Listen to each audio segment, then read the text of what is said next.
Married for 5 years, I'm losing attraction as my spouse transitions. They're happier post-surgery, but our connection is fading fast. First, a trigger warning: top surgery, depression, adult topics. The two primary questions I am contemplating are: how do you know when it is time to get a divorce? How do you rekindle love?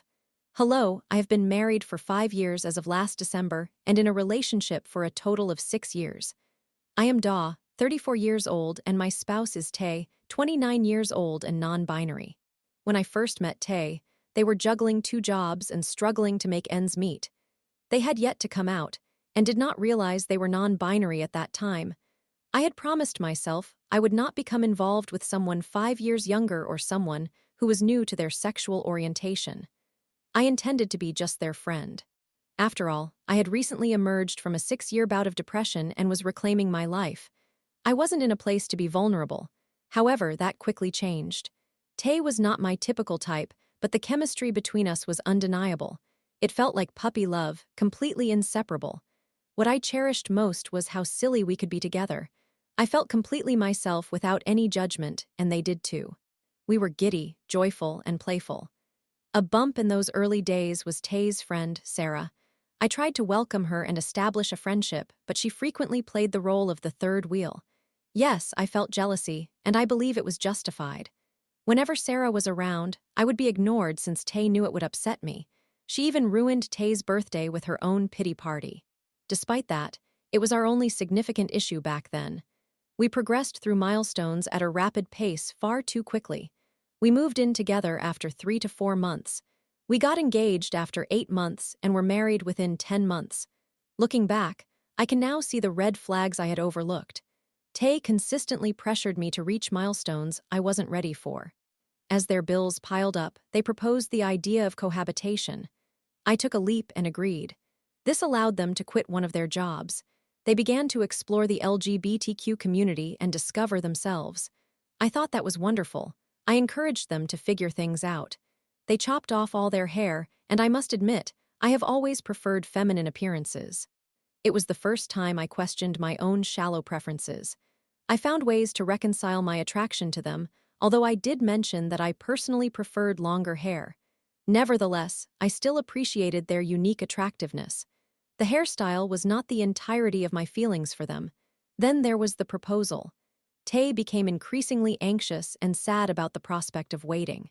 At the time, I found it somewhat adorable. It demonstrated how strongly they cared for me. However, a nagging feeling loomed in the back of my mind. I feared I was scrutinizing a good opportunity too closely. Was my lack of enthusiasm for commitment rooted in superficial concerns about their hair? Did I love them as much as I should? I was convinced I loved them. I had recognized that even back then, but perhaps not to the extent that I should have. Eventually, I grew weary of their distress over the wait and assured them, "It's going to happen. You just need to give me a little more time."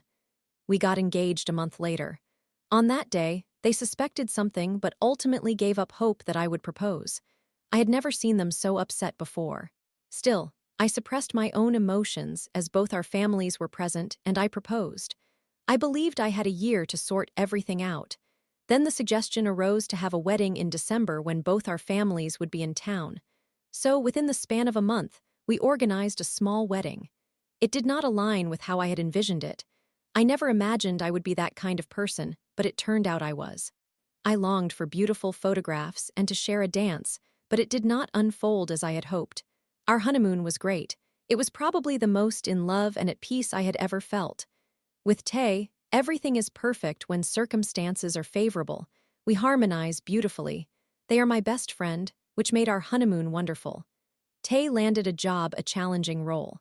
They claimed it was a position they had always desired, but it was tough on them as they worked with underprivileged individuals. I will let you guess what they were doing. Any kind of social work is demanding. We spent the pandemic together, which was a unique experience, and utilized our checks to purchase a house, a significant shift. Tay was incredibly stressed throughout the entire process, balancing their job and house hunting. I chalked it up to just life's challenges. I was hesitant to commit to buying a house we were unsure of, so we viewed numerous properties. Tay expressed enthusiasm for each one, but I stood my ground. I refused to be pressured into a decision for a home I was uncertain about. Eventually, we found a place I thought would resolve our troubles. My mother always advised me to enjoy the initial years of marriage. That is the time to be alone with your partner and cultivate your relationship. I was determined to do that. However, the first few years turned out to be the most challenging and, frankly, it hasn't become any easier. 8 months after we tied the knot, Tay faced an overwhelming situation. They despised their job and desired to leave. They felt like failures. Their best friend, Sarah, arguably their only friend at the time, was upset over not spending enough time with Tay. While this was understandable, we lived an hour and a half away. Sarah visited one day, and the atmosphere was tense and awkward. I remember feeling angry. I believe my frustration stemmed from Sarah chastising Tay for being a poor friend without recognizing how difficult life had been for them. When I went outside to move my car, Sarah told Tay she was leaving for good and departed. Tay was inconsolable. They were in such despair that they contemplated suicide. I called Sarah, demanding she return and explain her actions. I believed we could resolve whatever issue existed. That did not happen, it was just Tay and me. Tay spiraled deeper into depression. We barely managed to navigate through this period.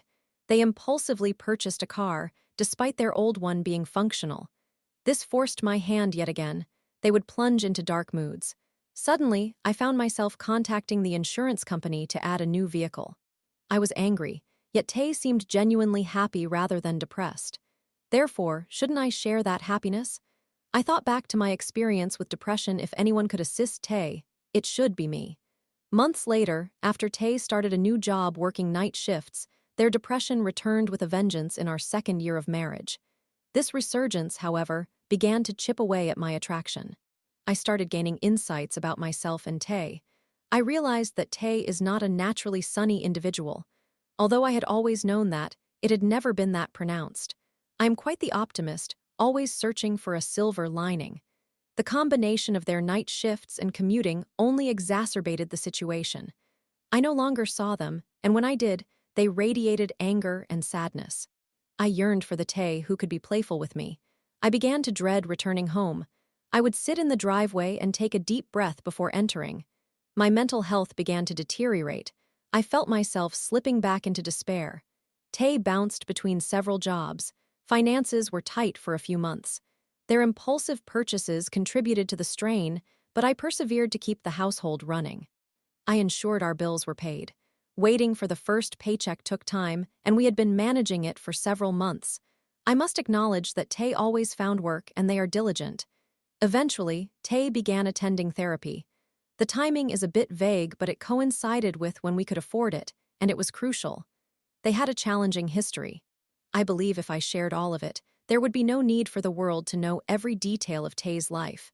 Just know it was traumatic enough that they found themselves utterly alone. No one ever chose Tay, and they never deserved that. One day, after Tay secured a new job, returning to social work, they confided in me about wanting to be non-binary, possibly even male. Whoa, non-binary. Okay, I can accept that. I have no animosity toward my transgender siblings. I love them dearly. I just can't be with a man. I know this about myself. There is simply nothing there, and it even makes me feel physically ill. As for trans women, I believe I could manage. I mean, they aren't men, so that makes sense. However, I had never honestly contemplated it previously. In any case, Tay's desire to transition hit me hard. They felt the need to wait it out and see where things led. They required time to make a significant decision. We started calling them Tay, not going to mention their dead name, and persuading my family to use they-them pronouns was challenging, but eventually they adjusted. I did everything possible to be supportive. All the while, I wrestled with a more significant question: could I continue to love them if they transitioned to a man? I cried for weeks over this dilemma. I told myself it was merely about physicality. I loved Tay for who they are, not their appearance. Remember the hair situation? I had moved past that. Yet I couldn't shake the thought just the mere idea of Tay becoming a man killed my sex drive. Our physical intimacy ceased during that period. While it had already been sporadic during Tay's bouts of depression, this was exponentially worse. I would see their body and feel utterly devastated. Learning about mastectomies and the changes testosterone could induce, especially altering their facial features and genitalia, overwhelmed me with aversion. That provided clarity on my feelings.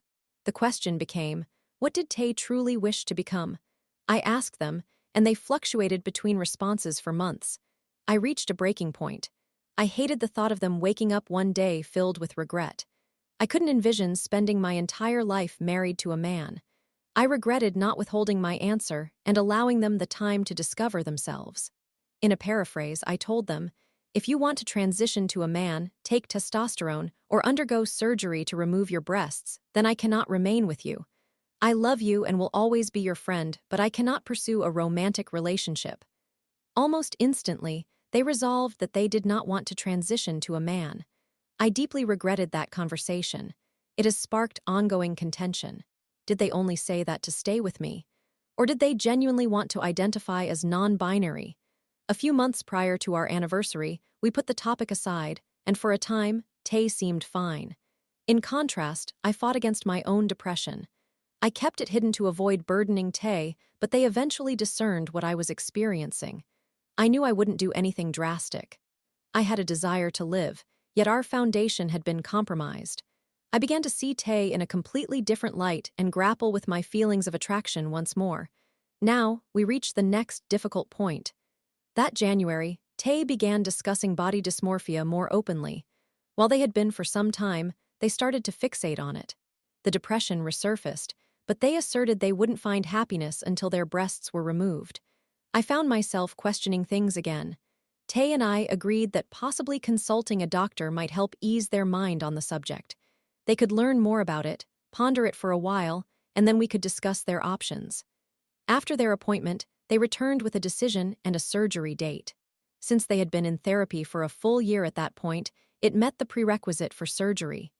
Tay was joyous. I felt like I was in a nightmare. Our intimate life diminished once more. I could hardly touch them or even look at Tay's chest without guilt, anxiety, and sadness. I worried I was a terrible person. I mean, what if this were breast cancer? Body dysmorphia is valid too. I told myself I wouldn't love them any less if they were fighting cancer. That internal struggle haunted me. Moreover, having previously set my boundaries, it felt as though they had made their decision without consulting me. I found myself crying in front of coworkers. I seriously contemplated divorce. I had never wanted to divorce. Ever.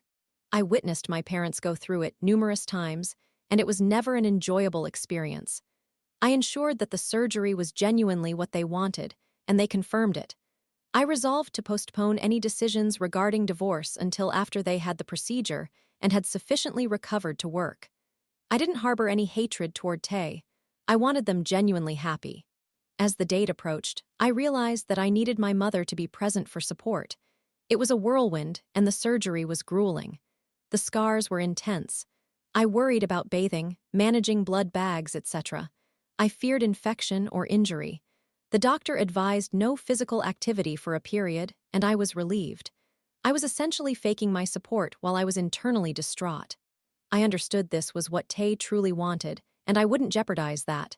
They looked radiant, and I had never seen them so self-assured in their body before. I think I drew strength from that for quite some time. Their newfound confidence gradually rekindled some of my attraction. As we reached the end of year 3, circumstances looked promising. I had chosen to hold off on divorce and see how things would evolve. Hope flickered at the end of the tunnel. Tay was employed, they had undergone top surgery, and I thought we could finally experience happiness together. However, I have learned that it never unfolds as hoped with Tay. They continually seek the next achievement that will bring them joy and remain discontent until they attain it.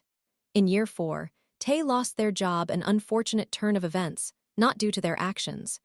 We ended up sharing a living space with a roommate, which made life both simpler and more complicated. Tay returned to their former job, working night shifts. Their grumpy demeanor re-emerged, and this time, I found myself in the role of a third wheel to our roommate instead of Sarah. It wasn't our roommate's fault. She was a nice person. Tay just always feels the need to make everyone feel included. They were stretching themselves too thin. For months, I spent more time with our roommate than with Tay. Tay could not escape their feelings of failure surrounding job loss, frequently blaming their educational choices and uncertainty about their future. It is important to note that there is another factor at play here. I have always known I wanted to have biological children. While it would have been challenging as a same-sex couple, it remains significant to me. I have envisioned having a daughter and firmly believe that one day that vision will become reality. I have battled uterine health complications. I'll avoid going into excessive detail, but let's just say polycystic ovary syndrome turned into anemia. At one point, we even considered a hysterectomy as the only solution for my survival. Luckily, the intrauterine device ended up saving me. Therefore, I aspired to have children by the age of 30. Over the years, we have had to delay this dream and intended to pursue it before the top surgery decision arose. I had to pause that aspiration because I was unsure about remaining married. After the top surgery, Tay began advocating for us to start a family. I genuinely wanted to pursue that. However, I struggled once more.